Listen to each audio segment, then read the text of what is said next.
দ্বিতীয় কথা হচ্ছে, বছরের শুরু থেকেই আমি বিভিন্ন সময় আপনাদের সাথে মতবিনিময় করেছি, জেলা এবং বিভাগের সমস্যাগুলো বোঝার চেষ্টা করেছি এবং সেগুলো নিয়ে কিছু কাজ করবার চেষ্টা করেছি এবং সেগুলোকে কেন্দ্র করে ঢাকাতে জনমত তৈরি করা, ঢাকার সাংবাদিক গণমাধ্যমে এটাকে নিয়ে মতামত তৈরি করা, সম্মতি তৈরি করা এবং সরকারের উপরে প্রেশার ক্রিয়েট করা যে বরিশাল বাংলাদেশের পরিসংখ্যান ব্যুরোর হিসাব মোতাবেক এখন সবচেয়ে দরিদ্রতম বিভাগ, অতএব সেই বিভাগে উন্নয়নের ব্যাপারে প্রায়োরিটাইজ করতে হবে এবং এই দাবিগুলো নিয়ে আমরা অনেক 6-7 জন উপদেষ্টাকে আমি ব্যক্তিগতভাবে স্মারকলিপি দিয়েছি এবং এটার ফলশ্রুতিতে কিছু কাজ আপনারা দেখতে পাচ্ছেন ইতিমধ্যে। 6 লেন হবার রাস্তাটা, এই প্রকল্পটা ডরমেন্ট হয়ে গিয়েছিল, এটা কার্পেটের নিচে চলে গিয়েছিল, সেই প্রকল্পটা আবার নতুন করে কাজ শুরু করেছে, ভূমি অধিগ্রহণের কাজ চলছে আপনারা জানেন। দ্বিতীয়ত হচ্ছে, এই এলাকার মানুষের দাবি ছিল আপনার মীরগঞ্জের সেতুর ব্যাপারে। এটা বহু বছরের দাবি, বহু লোক এখানে কাজ করেছেন। বিএনপির একসময় এমপি ছিলেন মঙ্গু ভাই, উনি এখন অসুস্থ মানুষ। সাবেক আমলা ছিলেন মাহবুব ভাই, শফিক ভাই, ওনারা সবাই শ্রম করে দিয়েছেন। কিন্তু এই সরকার আসার পরে যেটা হয়েছে, এই প্রকল্পগুলো ডরমেন্ট করে দিয়েছে, এটা সাসপেন্ড করে দিয়েছে। আমরা এগুলোকে আন্দোলন করে, প্রেশার ক্রিয়েট করে, সাংবাদিকদের মাধ্যমে, গণমাধ্যমের মাধ্যমে, উপদেষ্টাদের সাথে তদবির করে এই প্রকল্পটাকে আবার রেগুলার করেছি, ফাংশনাল করেছি এবং সেটার রেজাল্ট আপনারা দেখলেন যে দ্রুততম সময়ের ভিতরে এটা বাজেট দিয়েছে সরকার নিজস্ব তহবিল থেকে প্রায় 1,500 কোটি টাকা। তারপরে টেন্ডার হয়ে গেছে, 5টা চাইনিজ কোম্পানি ইনিশিয়াল টেন্ডারে ছিল, একটা চাইনিজ কোম্পানিকে এখন কাজ দেওয়া হয়ে গেছে এবং 1 সপ্তাহের ভিতরে কাজ শুরু করতে আপনার আর কোনো সমস্যা থাকবে না। তো সেটারই গতকালকে ভিত্তিপ্রস্তর স্থাপন অনুষ্ঠান ছিল, সেখানে আমরা অংশগ্রহণ করেছি এবং অনুষ্ঠান রেগুলার হয়ে যাওয়ার পরে সেখানে আমরা সেতু নিয়ে কথা বলেছি এবং ইতিমধ্যে প্রশাসনিক দপ্তরে, যেহেতু আমি সেতু নিয়ে দৌড়াদৌড়ি করেছি, আমরা ইতিমধ্যে জানি যে এই যে কোম্পানিটা টেন্ডার পেয়েছে লোয়েস্ট বিডার, তাকে ইতিমধ্যে বিভিন্ন জায়গা থেকে, কোয়ার্টার থেকে অ্যাপ্রোচ করা হচ্ছে তাকে যেন সাবকন্ট্রাক্টর হয়। আপনারা জানেন যে ইট সুরকি দিতে হবে, বালু দিবে, শ্রমিক সাপ্লাই দিবে, তারপরে ওখানে 350 কোটি টাকার নদী শাসনের কাজ আছে। তো এখানে অনেক কাজ, 1,500 কোটি টাকার কাজ, মানে এখানে অনেক কাজ আছে। তো সেগুলো নিয়ে ইতিমধ্যে যোগাযোগ করা হয়েছে এবং যোগাযোগের যে ভাষা ছিল তাতে চীনা কোম্পানি মোটেই সন্তুষ্ট হয় নাই, তারা যথেষ্ট ভয় পেয়েছে এবং তাদের যারা বাংলাদেশের প্রতিনিধিরা আসছে তারা আমার সাথে দেখা করেছে এবং গতকালকে যারা বাবুগঞ্জে বক্তব্য শুনেছেন উপদেষ্টারা কিন্তু ইনডাইরেক্টলি এই কথাটা বলেছে যে আমরা এলাকাবাসীর সহযোগিতা চাই, যারা ঠিকাদার কোম্পানি থাকবে তাদেরকে হেনস্থা না করা, তাদেরকে সহযোগিতা করবেন, তাহলে প্রজেক্টটা ঝুলে যাবে না। সেই একই কথা আমিও বলেছি যে আমরা চাই এলাকাবাসীর পক্ষ থেকে যারা এই ঠিকাদার কোম্পানিগুলোকে প্রেশার ক্রিয়েট করছে এবং ওই ঠিকাদার কোম্পানি ইভেন আমার সাথে মিটিং করতে চাচ্ছে স্থানীয় প্রোটেকশনের জন্য, যেটা আমি অস্বীকার করেছি। আমি বলছি রাষ্ট্রের প্রোটেকশনের দায়িত্ব একজন নাগরিক তো আমি নিতে পারবো না। আমি আপনার হয়ে কথা বলতে পারবো, আপনার হয়ে আমি প্রশাসনকে বলতে পারবো, আইনশৃঙ্খলা বাহিনীকে বলতে পারবো, দুদককে বলতে পারবো, কিন্তু প্রোটেকশন আপনাদেরকে চাইতে হবে। তাহলে একটা কাজ শুরু করবার আগে এই ঘটনাগুলো বাংলাদেশে কিন্তু নতুন না। পদ্মা সেতু বিখ্যাত ঘটনা, আপনারা জানেন কিভাবে ওয়ার্ল্ড ব্যাংক এই প্রজেক্ট থেকে ব্যাকড্রপ করেছে এবং অন্যান্য এলাকাতে সেতু নিয়ে যে কাজগুলো হচ্ছে এখন ডেভেলপমেন্ট ওয়ার্কে, এগুলো কমন কাজ। আমরা চাই কেউ না কেউ তো ব্যবসা করবে, কোনো না কোনো ঠিকাদার তো এখানে ইট বালু দেবে, সেটা রেগুলার প্রসেসে হোক, ব্যবসায়িক নিয়মে হোক, সরকারের আইন মেনে হোক। একটা কাজ মাঠে আসার আগেই যদি কোম্পানিগুলোকে অ্যাপ্রোচ করা হয়, তাদেরকে বলা হয় যে ইট আমার কাছ থেকে নিতে হবে, আমি আপনাকে 500 শ্রমিক সাপ্লাই দিব, এই এজেন্সিটা সাবকন্ট্রাক্টটা আমাকে দেবেন, এটা যে কোনো বিদেশি কোম্পানির জন্য খুব পীড়াদায়ক, তাদের জন্য এটা তারা নিরাপত্তা সংকটে ভোগেন। তো ঠিক সেই কথাগুলোই বলেছি। আপনারা যারা আমার বক্তব্য শুনেছেন, আমি কোনো দল, কোনো ব্যক্তি, কাউকে আমি সেখানে মেনশন করি নাই। কিন্তু তারপরে দেখেন, আমি ফিরে আসার পরে আমার উপরে একদম ভিডিও ফুটেজ দেখেছেন যে আমাকে রীতিমতো ঘুষি মারার চেষ্টা করা হয়েছে, যেটা আমার সহকর্মী এই মেরিন ইঞ্জিনিয়ার সুজন তালুকদার, আমাদের বরিশাল জেলা মহানগর কমিটির যুগ্ম আহ্বায়ক ইঞ্জিনিয়ার রাব্বি, তাদের গায়ে, সদস্য সচিব জেলার, ওনাদের গায়ে কিল ঘুষি লেগেছে, যেটা আমার গায়ে লাগতে পারত। তাহলে প্রশ্ন হচ্ছে যে কারোর নাম বলা হয় নাই, কোনো দলকে মেনশন করা হয় নাই। আমি রাষ্ট্রের পক্ষ থেকে একটা ডেভেলপমেন্ট, একটা উন্নয়নের কাজের সহযোগিতা চাইলাম এলাকাবাসীর কাছে, সেইটাকে কেন্দ্র করে যে হেনস্থা ক্রিয়েট করা হয়েছে। এবং এইটা শুধু আপনারা গতকালকে দৃশ্যমান দেখেছেন, আমি গত 2 মাস থেকে এটা রেগুলার বেসিসে অভিজ্ঞতা শিকার হচ্ছি। আমার নেতা কর্মীকে ক্যাম্পেইনে মারধর করতেছে, হাসপাতালে ভর্তি হইতেছে, থানায় যাচ্ছে, মামলা নিচ্ছে না, এক্স্যাক্টলি আমরা আওয়ামী লীগের আমলে যেগুলো দেখেছি। প্রশাসন ধরে নিয়েছে যে এটাই হচ্ছে রুলস অফ দ্য গেম, যে যখন আওয়ামী লীগ থাকবে তখন আমরা সবাই আওয়ামী লীগ হয়ে যাব, যখন বিএনপি আসবে অথবা থাকবে তখন আমরা বিএনপি হয়ে যাব। একটা রাষ্ট্র তো এইভাবে হতে পারে না। গত বছরের লড়াইটা কিন্তু এই লড়াইটা এই জন্য ছিল যে আমরা রাষ্ট্রকে রাষ্ট্র বানাতে চাই, আমরা দেশের মানুষের ন্যূনতম সাংবিধানিক অধিকার নিয়ে বাঁচতে চাই, সবাই লেভেল প্লেইং ফিল্ডে কাজ করবে। আপনি যদি বোধ করেন যে না আপনি অন্য 10টা কাজ করবেন, আপনি করেন না। আমি 100 কোটি টাকার ডেভেলপমেন্টের কাজ আনছি, আপনি এটাকে চ্যালেঞ্জ করেন, এটাকে চালু করে আপনি আরো 100 কোটি টাকার কাজ আনেন, তাহলে তো এলাকার লাভ হবে। আমি 50টা টিউবওয়েল আনছি আমার এলাকার জন্য, আপনি 50টা টিউবওয়েল আনেন। আমি প্রায় 100র মতো রাস্তা পাকা করার জন্য তদবির করে পাশ করিয়েছি, আপনিও করেন। আমিও 60-70টা কাঁচা রাস্তায় ইট বসানো, সোলিং বসানোর জন্য চেষ্টা করছি, আপনিও করেন। আমি প্রায় 150র মতো মসজিদ, মাদ্রাসা, মন্দির, শ্মশান ঘাটের জন্য তহবিল এনেছি, আপনারাও করেন। তাহলে আমরা তো এই কম্পিটিশন, মেধার কম্পিটিশন, ন্যায্যতার কম্পিটিশনের পলিটিক্সটা করতে চাই, যেই কম্পিটিশনে গেলে সবাই বেনিফিটেড হবে, এলাকা বেনিফিটেড হবে, পুরো জেলা বিভাগ বেনিফিটেড হবে। 6 লেনের রাস্তা করলে ভাই আমার বাড়ি তো ওইখানে না, কিন্তু পুরো জেলা তো বেনিফিটেড হবে। এবং আমরা এখন মিরগঞ্জ সেতুকে নিয়ে ইতিমধ্যে তদবির করছি, সেতুর 2 পার পাকা করে দিয়ে পর্যটন কেন্দ্র করা যায় কিনা। এটা নিয়ে ইতিমধ্যে আমরা মাননীয় উপদেষ্টাদের সাথে কথা বলছি, ইঞ্জিনিয়ারদের সাথে কথা বলছি। তাহলে দেখবেন একই বাজেটে সামান্য 10-20-50 কোটি টাকা হেরফের করলে আপনি এখানে বিশাল পর্যটন কেন্দ্র করতে পারবেন নদীকে ঘিরে। সারা দুনিয়াতে এটা আছে, যারা বাইরে গেছেন, ইউরোপ, আমেরিকাতে, ইভেন চায়নাতে গেছেন, আপনারা দেখবেন নদীকে কেন্দ্র করে হাঁটার জায়গা, দৌড়ানোর জায়গা, বসার জায়গা, পরিবার নিয়ে পার্কে গিয়ে একটু সময় কাটানোর জায়গা, এবং এটাকে কেন্দ্র করে হাজার হাজার মানুষের জব তৈরি হওয়ার সুযোগ আছে। সেটা নিয়ে আমরা কাজ করছি। তাহলে যাদের জন্য, যে এলাকার জন্য কাজ করছি, সেই এলাকাতে বসে রাজনৈতিক পদ পদবি ব্যবহার করা মানুষরা আমাদের সাথে যে আচরণ করছে সেটা খুব দুঃখজনক। আমরা বিএনপিকে বলছি, আপনাদের একাংশ, খুবই সংক্ষিপ্ত একটা ফ্র্যাকশন একাংশ যে আচরণটা করছে, তাতে প্রত্যেক দিন আপনাদের হাজার হাজার ভোট কমছে। শুধু গতকালকের ঘটনায় সোশ্যাল মিডিয়াতে আপনারা যা দেখেছেন, বাংলাদেশে ন্যূনতম আপনার এই একদিনে 10 লাখ ভোট কমে গেছে সারা বাংলাদেশে। এবং আপনারা যদি আপনাদের এই অভদ্র একাংশ, খুবই ছোট অল্পকাটা মানুষকে নিয়ন্ত্রণ করতে না পারেন, তাহলে কিন্তু আগামী নির্বাচনে আপনারা চ্যালেঞ্জের মুখোমুখি পড়বেন। কারণ এই ক্রিমিনালদেরকে নিয়ে কিন্তু আপনাদের ভোট চাইতে যাইতে হবে, যারা এলাকাতে নৌন, সন্ত্রাসী, খুনি, মাদক ব্যবসায়ী, চাঁদাবাজ এবং গুন্ডা, এদেরকে নিয়ে যখন আপনি পলিটিক্যাল ক্যাম্পেইনে যাবেন, তখন এলাকাবাসী কিন্তু 2 বার ভাববে। আপনাকেই বলছি, ইন্স্যুরেন্স করলে সিটিতে সুরক্ষা পাবেন নিশ্চিত। যে নির্বাচিত হবার আগে এরা এই ধরনের গুন্ডা পান্ডা নিয়ে আমাদেরকে ভয় দেখায়, আমাদেরকে হুমকি দেয়। নির্বাচিত হলে পরে কি হবে? আমাকে বলতেছে, আমাদের নেতাদেরকে বলছে যে এখন পর্যন্ত ঢুকতে দিতেছি, নির্বাচনের আগের দিন আর এলাকায় আসবেন না, বলে দিচ্ছে অলরেডি। এই ভোট কেন্দ্র অমুক মার্কার, এই মার্কার বাইরে এখানে কোনো ভোট পড়বে না। প্রশাসনকে ইতিমধ্যে জানিয়েছি যে আপনারা বাংলাদেশের ইতিহাসের সবচেয়ে একটা ব্যর্থ নির্বাচন আপনারা উপহার দেবেন আমাদেরকে।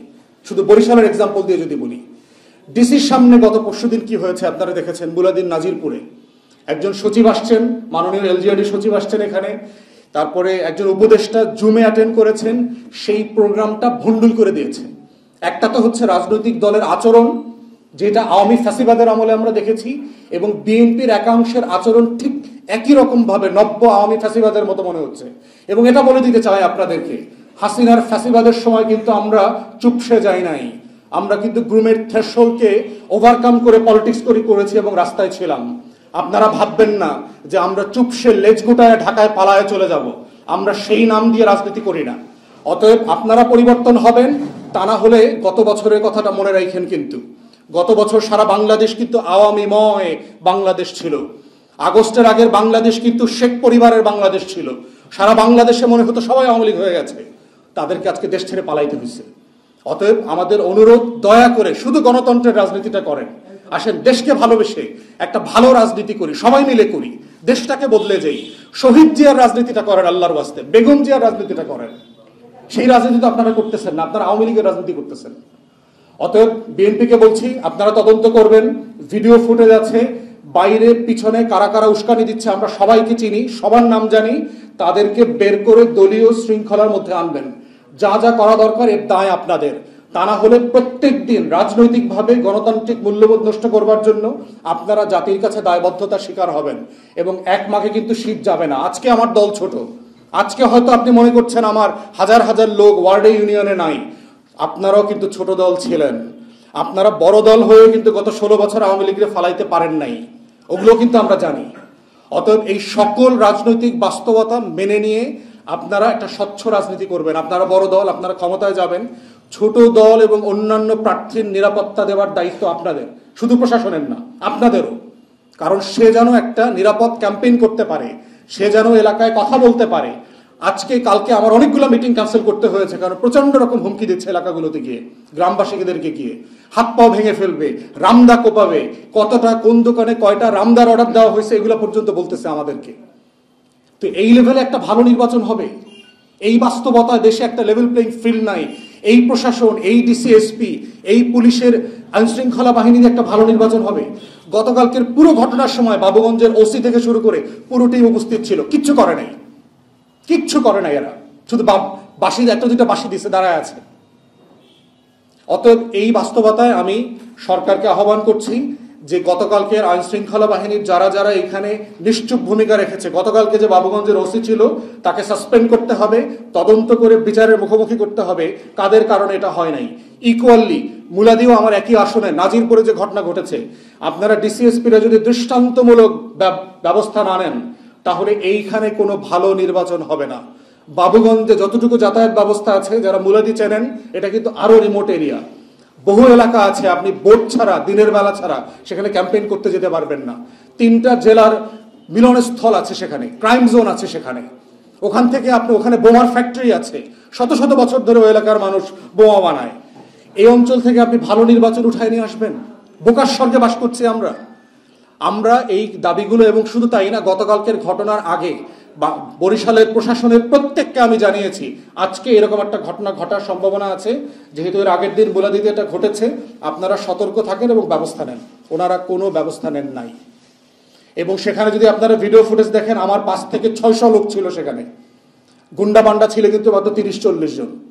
যদি আমি আমার লোকদেরকে নিয়ন্ত্রণ না করতাম, কালকে সেখানে কি হইতো খালি মনে ভেবে দেখেন আপনারা, যে আমি কি পরিমাণ সবর ধৈর্য ধারণ করেছি, শুধুমাত্র আমাদের জাতীয় স্বার্থ বিবেচনায়, যে আমরা একটা নতুন রাজনীতি করতে চাই, আমরা বাংলাদেশটাকে বদলে দিতে চাই, আমরা একটা প্রতিযোগিতার রাজনীতি চাই, আমরা সম্মান মর্যাদার রাজনীতি চাই।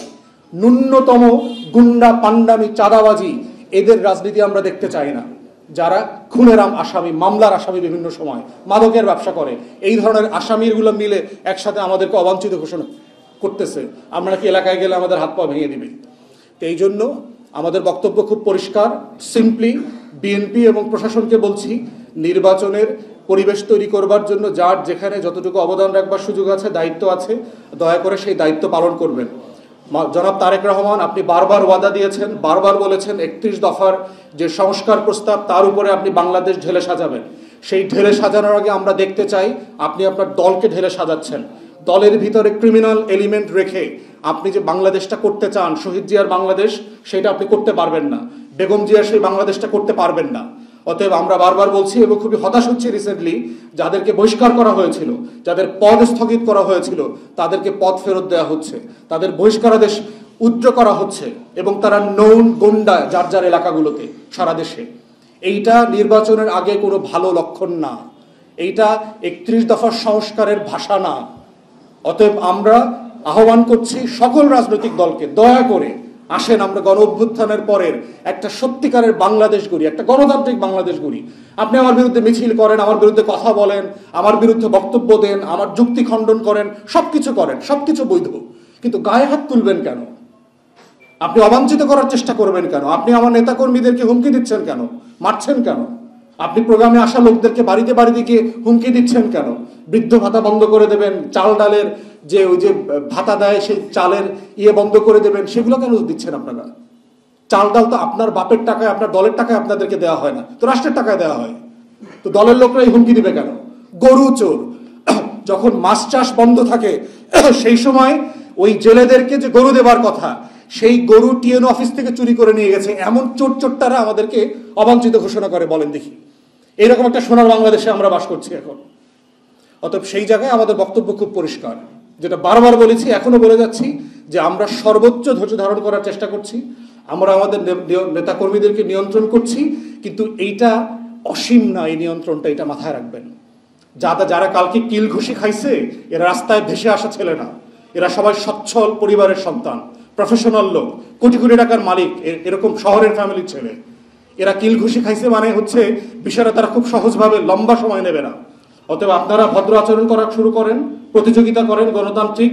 প্রশাসনকে বলছি আপনারা ডিসাইসিভ অ্যাকশনে যান। যদি না যান তাহলে আপনাদের অবহেলার কারণে আইন শৃঙ্খলা বাহিনী যে ফাংশন করছে এই ব্যর্থতা নির্বাচনটাকে ব্যর্থ করে দেবে। এর পুরো দায় আপনাদেরকে নিতে হবে এবং সেই আস্থা আমরা যেন আপনাদের কাছ থেকে পেতে পারি। এর বাইরে হচ্ছে জাতীয় রাজনীতি নিয়ে যেটা কথা বলি সেটা হচ্ছে গতকালকে আপনারা দেখেছেন এবি পার্টি, আপনার রাষ্ট্র সংস্কার আন্দোলন ও এনসিপি, আমরা মিলে একটা রাজনৈতিক জোট করেছি। এই রাজনৈতিক জোটের জন্য আমরা কয়েক মাস থেকেই টানা কাজ করছি এবং আপনারাও বারবার আমাদেরকে জিজ্ঞেস করেছেন যে আমরা আসলে কোন দিকে যাব। তো ভোটের জন্য ডিফারেন্ট সমঝোতা হতে পারে, এটা পিওরলি হচ্ছে আমাদের রাজনৈতিক সংলাপ এবং রাজনৈতিক সমঝোতা, যার ভিত্তিতে আমরা জুলাই সনদ হচ্ছে এটা সেন্টার, এটাকে কেন্দ্র করে আমরা আগামী দিনের বাংলাদেশ গড়তে চাই। আর ভোটের ব্যাপারে আলোচনা হচ্ছে, এখনো আমরা ফ্লেক্সিবল যে সিট বাই সিট 3টা দলেরই যে কোনো প্রার্থী অথবা দল বিভিন্ন জায়গাতে নেগোশিয়েট করতে পারবে। সেই ভোটের সমঝোতার আলোচনা আমরা এখনো কোনো অংশেই খুব সিরিয়াসলি শুরু করি নাই, বাট সব পক্ষের সাথে আমাদের যোগাযোগ আছে। তৃতীয়ত হচ্ছে যে আপনার আজকে প্রথম আলো একটা জরিপ করেছে এবং আরো বেশ কিছু আপনারা জরিপ সম্প্রতি দেখেছেন ভোটের ব্যাপারে, এবং একটা মানে আনডিসাইডেড ভোটার একটা বিশাল অংশ আছে, যেই সংখ্যাটা 50 থেকে 60% মতো, যেটাকে আমরা সুইং বলি, সুইং ভোটার্স। সাধারণত গণতান্ত্রিক বিশ্বে আপনার সুইং ভোটারের সংখ্যা 10-15-20-এর বেশি থাকে না, বাংলাদেশে এটা হিউজ। অতএব সেই নতুন ভোটার এবং সুইং ভোটারদের জন্য নির্বাচন কমিশনের একটা বড় চ্যালেঞ্জ হচ্ছে ভোটের পরিবেশটা এনশিওর করা। এবং আমরা ইতিমধ্যে জেনেছি যে প্রচুর ইয়াংরা ভোটার হতে পারে নাই, অথবা ভোটার যে ট্রান্সফার হওয়া লাগে, আপনারা জানেন যে এক এলাকা থেকে আরেক এলাকায় যেতে হয়, এটার সুযোগ তারা পায় নাই। এবং যে লেভেলের ক্যাম্পেইন গ্রামে গঞ্জে হবার কথা ছিল ইলেকশন কমিশন থেকে, আমরা সেই লেভেলের ক্যাম্পেইনটা দেখি নাই। তাই আমরা আহ্বান করছি ইলেকশন কমিশন এটা ভেবে দেখতে পারে কিনা যে আবার একটা উইন্ডো দেওয়া, যারা 1-2 সপ্তাহের জন্য যারা ভোটার তালিকায় এখনো নাম করতে পারেন নাই, নিবন্ধন করতে পারেন নাই, অথবা যারা ট্রান্সফার করতে পারেন নাই, সেইটা আমাদের পক্ষ থেকে একটা অনুরোধ থাকবে আর কি। তো এই হচ্ছে আমার সংক্ষিপ্ত ব্রিফিং, যদি কারো প্রশ্ন থাকে। আমার একটা প্রশ্ন হচ্ছে, গতকাল আপনি যে বক্তব্যটা দিয়েছেন সেখানে চাঁদাবাজির যে কথাটা বলেছেন সেটি সুনির্দিষ্টভাবে স্থানীয়দেরকে বলেছেন। স্থানীয় বলতে সকল রাজনৈতিক দল হতে পারে, অন্যান্য ব্যক্তি পেশার হতে পারে।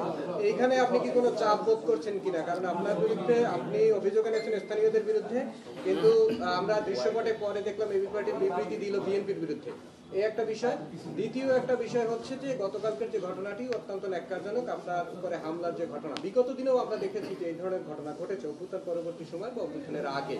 মত প্রকাশ করতে গেলে তাকে এইভাবে হেনস্থার শিকার হতে হয়েছে। বিএনপি নেতা ফজলুর রহমানের বাসায় এরকমের হামলা বা মবের সৃষ্টি হয়েছে। তো এই ঘটনা এটা কি সব কি একটা প্রেশার গ্রুপ? হ্যাঁ, এটা কি আপনি ওইভাবে মেনশন করবেন কিনা, যেটা আসলে প্রেশার গ্রুপের কোনো কাজ কিনা? ভাই একসাথে প্রশ্নের উত্তর দেন, আমরা কি সম্পর্ক কি আছে সেটা হচ্ছে যে এইটা আপনি বলছেন আইন শৃঙ্খলা বাহিনীর ব্যর্থতা যেটি নির্বাচনকে ব্যর্থ করে দিবে। আপনি তাহলে মনে করতেছেন এই যে প্রাক নির্বাচনী পর্বে এই ব্যর্থতা শুরু হওয়া নির্বাচনের একটা ব্যর্থ জায়গায় নিয়ে যেতে পারে, যেটা আপনি বলছেন সেটা একটু স্পষ্ট করে কার কাছে সুপার না ডিসি, কারণ ডিসি টাইপ হচ্ছেন আমাদের কেন্দ্রিক কর্মকর্তা এবং পুলিশ সুপার হচ্ছে তার প্রথম কথা হচ্ছে স্থানীয় বলতে বোঝাচ্ছি বরিশালের, কারণ হচ্ছে একই কোম্পানি বরিশালে একাধিক কাজ করতেছে, একাধিক কাজের তারা টেন্ডার পেয়েছে এবং আরো কিছু টেন্ডারে তারা আবেদক হিসাবে আছেন। এটা সিদ্ধান্ত আগামী দিনগুলো হবে আর কি। তো সেজন্য বরিশালের বিভিন্ন জায়গা থেকে এটা করেছে, এর ভিতরে স্থানীয় লোকজনও আছে। এখন প্রশ্ন হচ্ছে যে মূল বিষয়টা হচ্ছে এখানে দল ব্যক্তি না। দেখবেন যে বিভিন্ন দলের নেতারা কিন্তু বলেছে যে চাঁদাবাজ কোনো দলের না, তারা বারবারই কথাটা বলেছে। তাহলে যারা চাঁদা চাইতেছে চাঁদাবাজদেরকে আপনি আলাদা করে আইডেন্টিফাই করেন, আর দলগুলো তাদের সাথে সম্পর্ক বিচ্ছিন্ন করা দরকার। কারণ খুনি দলের নেতা হইতে পারে না, চাঁদাবাজ দলের নেতা হইতে পারে না, মাদক ব্যবসায়ী দলের নেতা হইতে পারে না। কিন্তু আমরা এই জায়গাটাতে চাই যারা চাঁদাবাজ, যারা হুমকি দিচ্ছেন, যারা গুন্ডামি করেন, তাদেরকে আলাদা ক্যাটাগরিতে ফৌজদারি অপরাধের অধীনে আনা দরকার। কোনো দলকে সামগ্রিকভাবে, কারণ বিএনপির অধিকাংশ মানুষ এসবের সাথে জড়িত না, বিশাল অংশ হচ্ছে নীরব ভালো মানুষ, ভালো রাজনীতি করতে চায়, কিন্তু কিছু লোকের কারণে দলের বদনাম তো হচ্ছে। অতএব সেই জায়গায় দলকে এই সম্পর্কটা আলাদা করতে হবে। দ্বিতীয়ত হচ্ছে প্রেশার গ্রুপ। দেখেন, আমি জাতীয় পার্টির ব্যাপারে এক্সাম্পল দিই। দেখেন, জাতীয় পার্টির ব্যাপারে আমি শুরু থেকে বলেছি যে আওয়ামী লীগের যা যা অপরাধ মাত্রা কমতি হিসাবে তারও একই অপরাধ আছে, কিন্তু আমরা কি জাতীয় পার্টির অফিস ভাঙতে গেছি? জাতীয় পার্টির কোনো নেতার গায়ে হাত দিয়েছি? সেই রাজনীতিতে বিশ্বাস করি না। ফজলু ভাইয়ের ব্যাপারে অনেক বিষয় আমি দ্বিমত করি। দ্বিমতের পদ্ধতিতেই আমি বলবো যে যেভাবে আমি বলছি যে আমার বিরুদ্ধে আপনি মিছিল করেন, আমার দ্বিমত খণ্ডন করেন, আমার বিরুদ্ধে আপনি বক্তব্য দেন, সবকিছু ন্যায্য গণতন্ত্রে, কিন্তু প্রশ্ন হচ্ছে কাউকে ইন্টিমিডেট করা, হুমকি দেয়া, গায়ে হাত তোলার চেষ্টা করা, অবাঞ্ছিত করবার চেষ্টা করা, এই এলাকায় যেতে দেব না, ঢুকতে দিব না, হাত পাও ভেঙে দেবো, রামদা দিয়ে কোপাবো, এই কথাগুলো হচ্ছে ফৌজদারি অপরাধ। অতএব যেটা গণতান্ত্রিক অপরাধের মধ্যে পড়বে না সেটা গণতান্ত্রিক মূল্যবোধের মাধ্যমে অ্যাড্রেস করতে হবে, আর যেটা ফৌজদারি ক্যাটাগরিতে পড়বে সেটা ফৌজদারি ব্যাকরণ দিয়ে ঠিক করতে হবে। এবং সেই ক্ষেত্রেই হচ্ছে ভাই যেটা প্রশ্ন করেছে, ভাই যেটা বলেছেন, প্রশাসন বলতে প্রশাসনের সবাইকে বলছে, ইনক্লুডিং নির্বাচন কমিশন, সবাইকে বলছে, যারা যারা আপনার একটা ভালো নির্বাচন আয়োজনের জন্য ইনভলভ তাদের সবাইকে বলেছি। প্রশ্ন হচ্ছে যে কাদেরকে দিয়ে আপনি নির্বাচনটা তুলবেন? ইলেকশন কমিশন তো অল্প কটা মানুষ, তার 1,500-2,000 লোকবল আছে। বাংলাদেশে আপনার ভোট কেন্দ্র আছে এবার 43,000+। একটা কেন্দ্রে অনেকগুলো বুথ আছে। আপনার 20 লক্ষ শুধু রেগুলার মানুষ লাগবে এই নির্বাচনটাকে তুলতে, 20 লক্ষ। আইন শৃঙ্খলা বাহিনীকে যোগ করলে এটা 22 থেকে 23 লক্ষ মানুষে চলে যাবে। তাহলে এখন এই যে 20-22 লক্ষ মানুষের ভিতরে গুরুত্বপূর্ণ হচ্ছে টিএনও, গুরুত্বপূর্ণ হচ্ছে ওসি, ডিসি, এসপি, নির্বাচনী কর্মকর্তা, তারা কতটুকু ডিসাইসিভলি এলাকা ফেস করতে পারবে সেটা কিন্তু নির্বাচনের আগে এই বার্তা দিতে হবে। তা না হলে যেটা হচ্ছে যে আমরা তো এখনই নির্বাচনের প্রাক ক্যাম্পেইন তো শুরু হয়ে গেছে, আমরা তো এলাকায় যাওয়া শুরু করেছি, ব্যাপারটা এরকম না তফসিলের পরে আমরা নির্বাচনী এলাকাতে যাব। তো এখনই যদি আমরা হুমকি বোধ করি, এখনই যদি আমাকে প্রোগ্রাম ক্যান্সেল করতে হয়, এখনই যদি আমার নেতা কর্মীদের নিরাপত্তা নিয়ে আমাকে চিন্তিত থাকতে হয়, এবং বারবার বলার পরেও এলাকার নন ক্রিমিনালদের ব্যাপারে কোনো ব্যবস্থা না নেওয়া হয়, তাহলে সাডেনলি তো এই নির্বাচন তারা কিভাবে তুলবে? ডিসির সামনে পরশুদিন আপনার পুরো মানে প্যান্ডেল ভণ্ডুল করে দিয়েছে।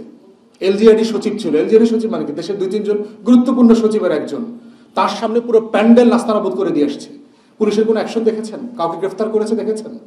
144 জারি করেছে। তাহলে আপনি নির্বাচনের দিন যদি ঠিক একই কাজটা করেন তাহলে আপনি কি একই আচরণ আমরা দেখব? গতকালকে আমার সাথে যেটা হয়েছে, পুলিশ তো কোনো কিছু করে নাই, তাহলে আমার ভোট কেন্দ্রের সময় আমাকে আমার লোকদের সহজে তারা দিবে না নির্বাচনের দিন, তার কি গ্যারান্টি আছে? এই কাজটা তো নির্বাচনের দিনও তারা করতে পারবে। তাহলে কে কারা যারা দায়িত্ব পালন গতকালকে করলো না, তারা তো নির্বাচনের দিনও এই দায়িত্বটা পালন করবে না। কারণ আমার অমুক বিএনপি ক্ষমতায় আসবে, আমার ক্যারিয়ারের কি হবে, আমার পোস্টিংয়ের কি হবে, আমাকে তো বান্দরবনে পোস্টিং করে দিবে। তাহলে একই ভয় যদি আপনার এই মাসে থাকে, একই ভয় তো নির্বাচনের দিনও আপনার থাকবে। তাহলে আপনি ভালো নির্বাচন কিভাবে করবেন? নির্বাচন কমিশন চাইলেও ভালো নির্বাচন করতে পারবে না। অন্তর্বর্তীকালীন সরকারের প্রধান প্রফেসর ইউনূসকে আমি সামনে বসে বারবার বলেছি, আপনি ঈদের আনন্দের কথা বলছেন, আপনি চাইলেও পারবেন না যদি আপনি প্রশাসনের উপরে নিয়ন্ত্রণ নিতে না পারেন। এবং আপনার প্রশাসনের উপরে কোনো নিয়ন্ত্রণ নাই, এটা আমরা দেখতে পাচ্ছি। যেই ডিসাইসিভ অ্যাকশন থাকা দরকার ছিল সেটা দেখি নাই। যৌথ বাহিনী প্রায় 1.5 বছর ধরে আপনার মাঠে ম্যাজিস্ট্রেসি নিয়ে, কোথায় আইন শৃঙ্খলার তো কোনো উন্নতি হচ্ছে না। বিভিন্ন এলাকাতে দেখতে পাচ্ছেন যারা রাজনৈতিক দলের নেতাদেরকে হামলা মামলার পরেও তারা কোনো সলিড অ্যাকশনে যেতে পারছে না। বরং আমরা দেখেছি আওয়ামী লীগের মামলাগুলোতে আওয়ামী লীগের নেতাকর্মীরা যারা গ্রেফতার হয়েছে তার প্রায় 80% ইতিমধ্যে জামিনে বের হয়ে আসছে, এবং তারা এলাকাতে। তারা ইতিমধ্যে আমরা জানতে পারতেছি কে কোন সেন্টারের ব্যাপারে ডিল করবে, কাকে কত লাখ টাকা দিলে পরে সেন্টারের দায়িত্ব সে নেবে, এগুলো দলগুলো মিলে আলোচনা করছে ইতিমধ্যে। তাহলে সেই বাস্তবতায় আপনি বাংলাদেশের ইতিহাসের সবচেয়ে ভালো নির্বাচন করবেন, তো আকাশ কুসুম কল্পনার মতো। অতএব এই চ্যালেঞ্জগুলোকে সিরিয়াসলি মোকাবেলা করতে না পারলে নির্বাচন পোস্টপোন করে দেন। যেহেতু নির্বাচন করতে পারবেন না, শুধুমাত্র একটা নির্বাচনের নাটক আমরা দেখতে চাই না 18, 24 আর 14 মতো। আমরা নির্বাচন দেখতে চাই। নির্বাচন না দেখতে পারলে নাটক বন্ধ করেন, আমরা নাটকে অংশগ্রহণ করবো না। ভাই আমি ফেরদৌস এখন টেলিভিশনে কাজ করি, আমরা কথাগুলো শুনলাম। এটা হচ্ছে যে এই যে বাস্তবতাটা এরকমই হয়, আপনার নির্বাচনে অংশগ্রহণ করার ব্যাপারে কতটা মানে সঠিক হবে কি হবে না আপনার প্ল্যানটা কি, এবং একই সাথে যে সেতু নির্মাণ নিয়ে কথা বলছে সেই সেতু নির্মাণের আপনি কি অবস্থা দেখছেন, আদৌ কোথায় যাবে? সেতুর কাজ তো আপনার ভিত্তিপ্রস্তর স্থাপন হয়ে গেছে, মানে এটার প্রশাসনিক সব কাজ শেষ আর কি। এখন আপনার যেটা হচ্ছে অ্যাওয়ার্ড নোটিফিকেশন বলে, কোম্পানিকে চিঠি দিয়ে টাকা দিয়ে দিবে আর কি, একটা ফার্স্ট ইনস্টলমেন্ট দিয়ে দিবে আর কি, মানে প্রশাসনিক সব কাজ শেষ।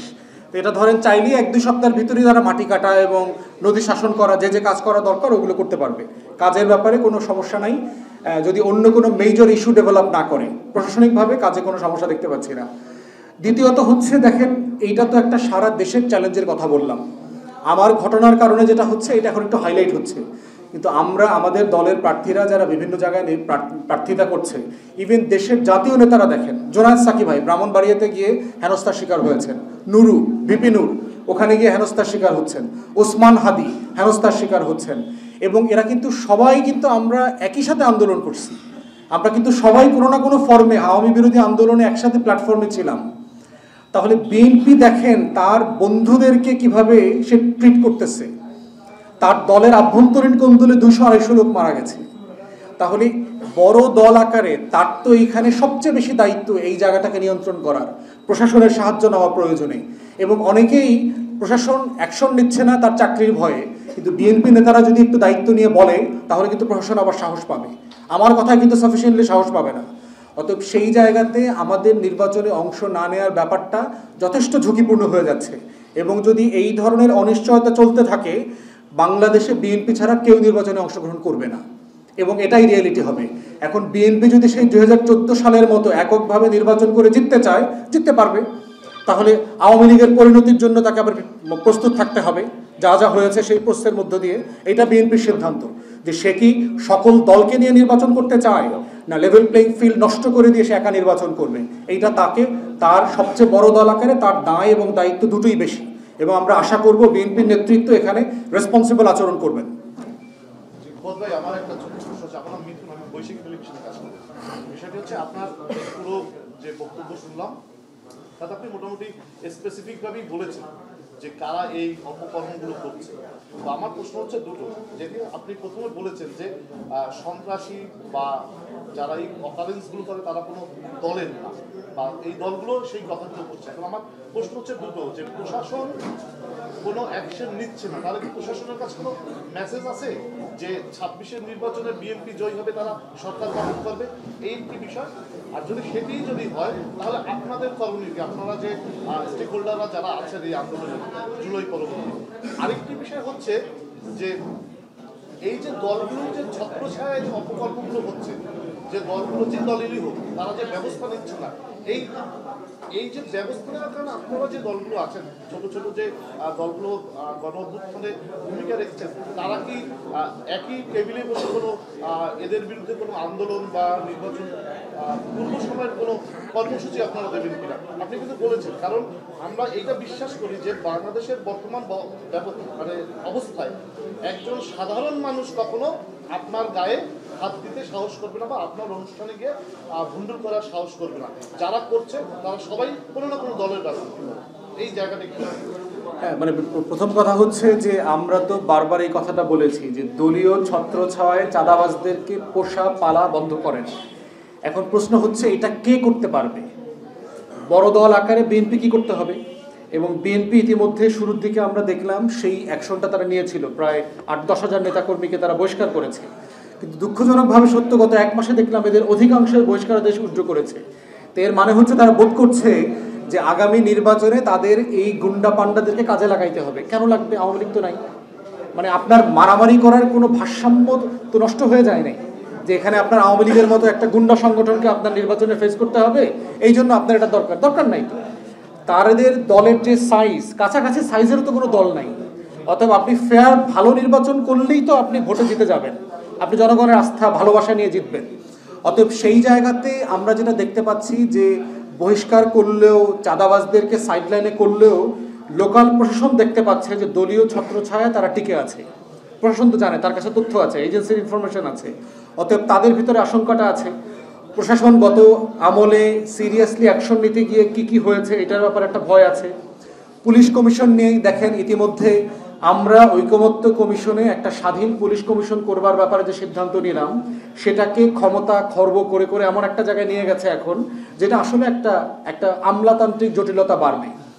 তো এই জন্য পুলিশের অনেক কর্মকর্তা বোধ করছেন যে এইরকম কমিশন আসলে আমার করার দরকার নাই, কারণ থানায় মামলা নিচ্ছে না, তো এটা নিয়ে আপনি আবার পুলিশ কমিশনে যাবেন, আবার পুলিশ কমিশন এখানে তদন্তের জন্য পাঠাবে, তো আলটিমেটলি এটা জটিলতা বাড়বে। আবার সরকার এবং মন্ত্রণালয়ের বক্তব্য হচ্ছে যে এই যে আওয়ামী পুলিশ প্রশাসন যেটা ছিল এইটার উপরে নির্ভর করে যদি আপনি স্বাধীনতা দেন তাহলে পরিবর্তনের যে প্রশাসন আপনারা চান সেটা আসলে সম্ভব হবে না।